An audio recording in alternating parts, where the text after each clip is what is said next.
Hello everyone, कैसे हैं आप सब। तो आज की वीडियो में हम बात करने वाले हैं linear equations in one variable के बारे में। इस चैप्टर के जो कुछ बेसिक कॉन्सेप्ट्स हैं, जैसे कि कांस्टेंट किसे कहते हैं, वेरिएबल किसे कहते हैं, अलजेब्राइक एक्सप्रेशन और अलजेब्राइक इक्वेशन में क्या डिफरेंस होता है, और इसके अलावा हम इक्वेशंस को भी सॉल्व करना सीखेंगे। तो चलिए शुरुआत करते हैं इस वीडियो की। कांस्टेंट किसे कहते हैं? कांस्टेंट का मतलब होता है एक ऐसा वैल्यू जो कभी भी चेंज नहीं होता है।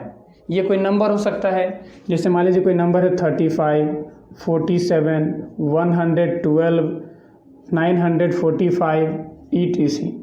तो ये जो नंबर है, मान लीजिए ये जो नंबर है 35 है, 47 है, क्या इसका कोई और वैल्यू हो सकता है? क्या 35 का मतलब -35 हो सकता है?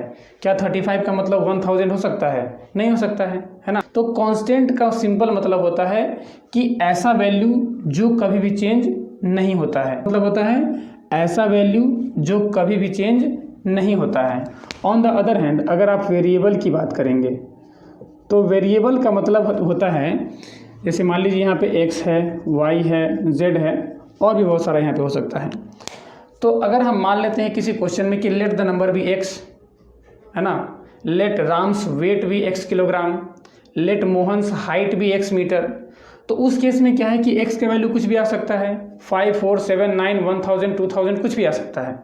तो ये एक ऐसा वैल्यू होता है जो कि हमेशा चेंज होता रहता है।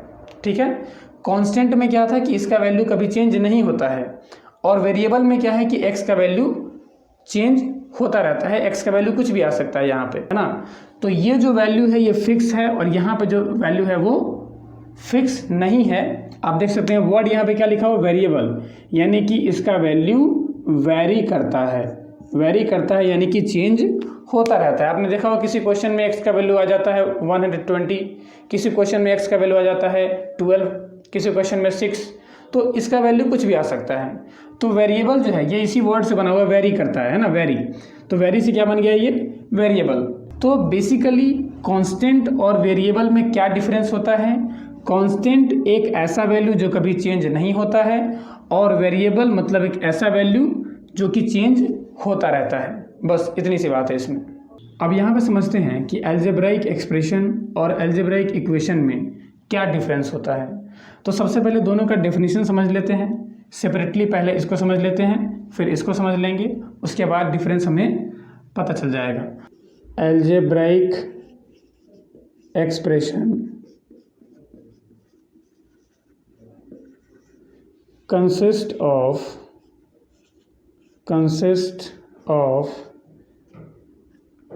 constant, variable and operation symbols।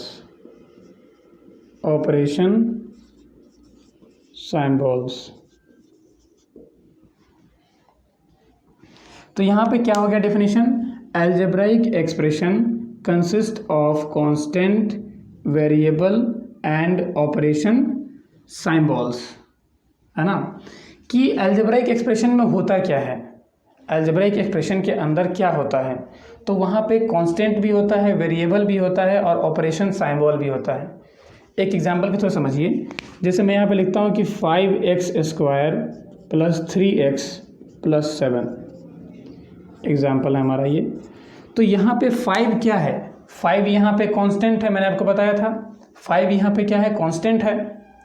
और x² क्या है यहाँ पे, वेरिएबल है ना। तो जैसे 3x में ही 3 यहाँ पे कांस्टेंट है, x वेरिएबल है, 7 अगेन यहाँ पे क्या है, कांस्टेंट है। और ये जो प्लस का साइन है, ये जो प्लस का साइन है, इसी प्लस के साइन के लिए यह हो सकता है कि मान लीजिए अगर यहाँ पे माइनस का साइन होता, मान लीजिए माइनस का साइन होता, यहाँ पे मल्टीप्लिकेशन का भी साइन हो सकता है, डिवीजन का भी साइन हो सकता है। तो ये जो साइन हमने यहाँ पे लगाया है, इसी के लिए हमने वर्ड यूज़ किया है ऑपरेशन साइम्बॉल्स। प्लस का या माइनस का हमने साइन यहाँ पे लगाया, इसे ही हम क्या कहते हैं, ऑपरेशन साइम्बॉल्स कहते हैं, है ना। ये ऑपरेशनल साइम्बॉल्स है।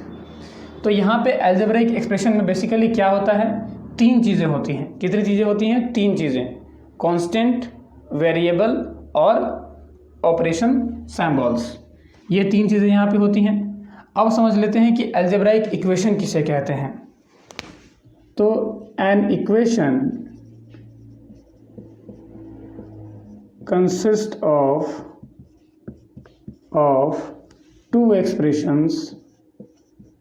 two expressions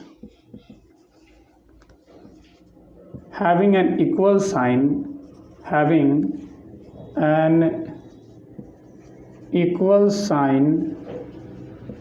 between them। एक इक्वेशन में क्या होता है? An equation consist of two expressions.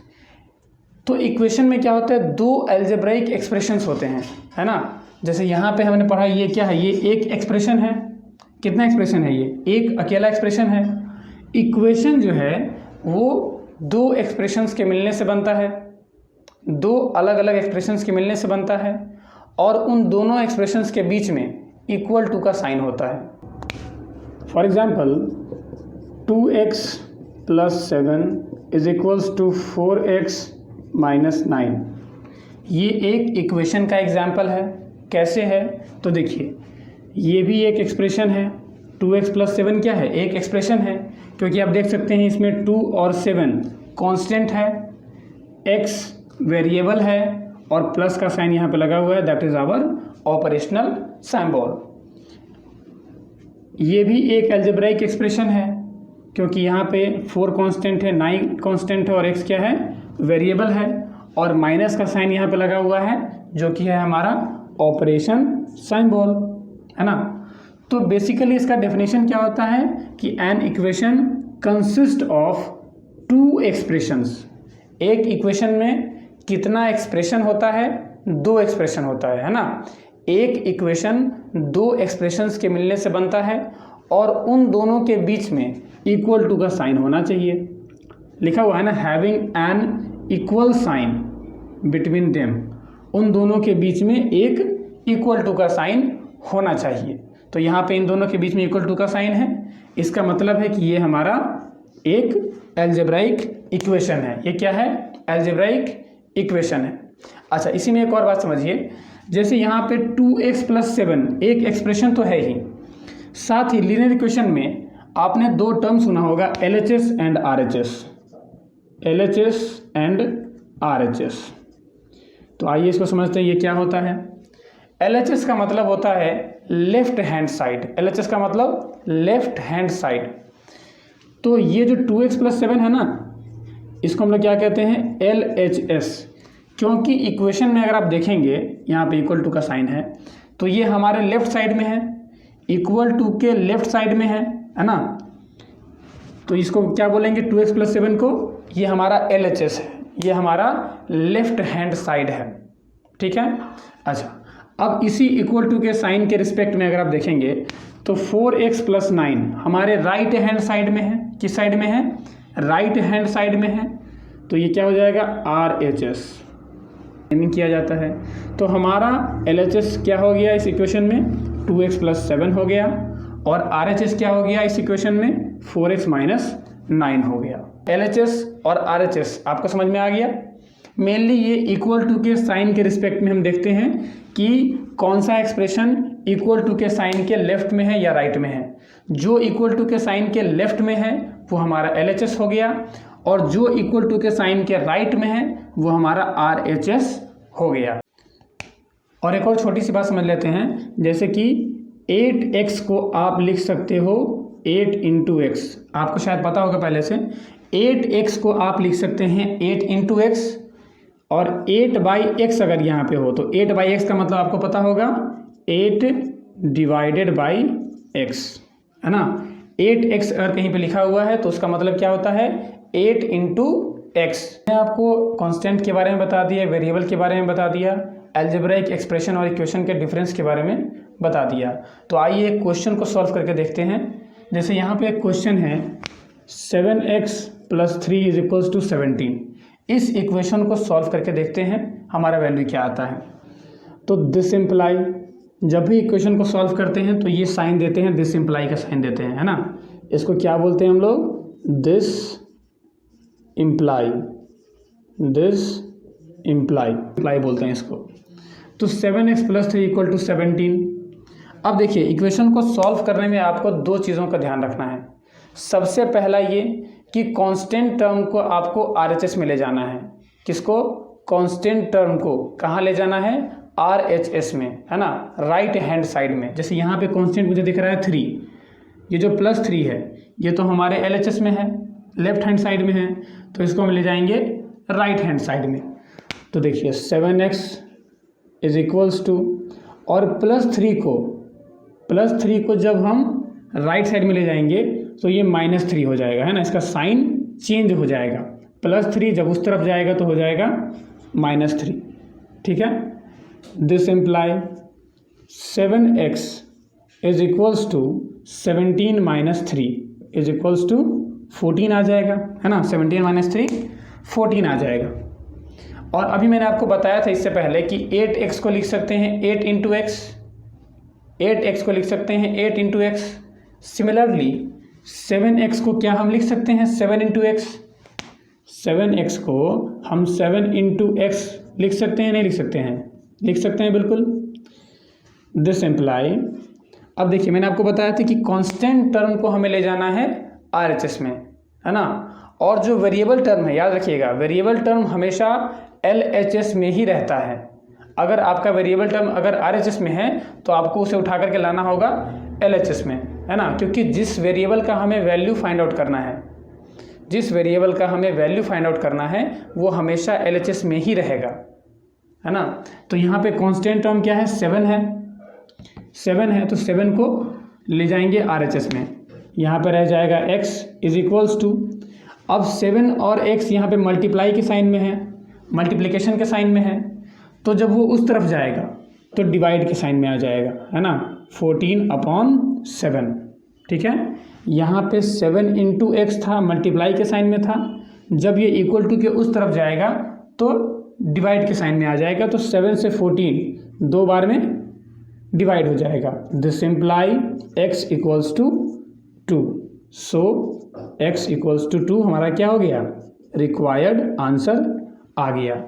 तो किसी भी इक्वेशन को सॉल्व करते समय आपको दो बातों का ध्यान रखना है। सबसे पहला ये कि जो कांस्टेंट टर्म है वो हमेशा RHS की ओर जाएगा। जैसे यहाँ पे मैंने सबसे पहले क्या किया, 3 को मैं RHS में ले गया यहाँ पे, तो +3 इस तरफ गया तो हो गया -3। अब 17 में से 3 को माइनस करने के बाद यहाँ पे रह गया 14। अब यहाँ पे 7x है, तो मैंने आपको बताया था अभी कि जो वेरिएबल है वो हमेशा LHS में, जो कांस्टेंट है वो RHS में जाएगा। तो 7 × x, 7x को 7 × x लिख सकते हैं। अब x यहाँ पे रह गया और 7 को हम ले जाएंगे RHS में। तो चूंकि यहाँ पे मल्टीप्लिकेशन का साइन है, किसका साइन है? मल्टीप्लिकेशन का साइन है, तो जब ये इस तरफ आएगा तो ये डिवीजन के साइन में चला जाएगा। ऐसा रूल है कि अगर यहाँ पे जैसे प्लस का साइन में था, +3 यहाँ पे पॉजिटिव था, इस तरफ गया तो इसके आगे निगेटिव साइन आ गया। यहाँ पे +3 था, यहाँ पे -3 हो गया। सिमिलरली यहाँ पे मल्टीप्लिकेशन के साइन में था, इसीलिए जब ये इस तरफ आया RHS में आया तो डिवीजन के साइन में आ गया। तो x = हमारा एट लास्ट क्या आ गया? 2 आ गया, जो कि हमारा आंसर हो गया। So thanks for watching video, और जल्द ही इस चैप्टर के इंपॉर्टेंट क्वेश्चंस पे मैं एक सेपरेट वीडियो लेकर के आऊँगा। तब तक के लिए take care, goodbye, thank you.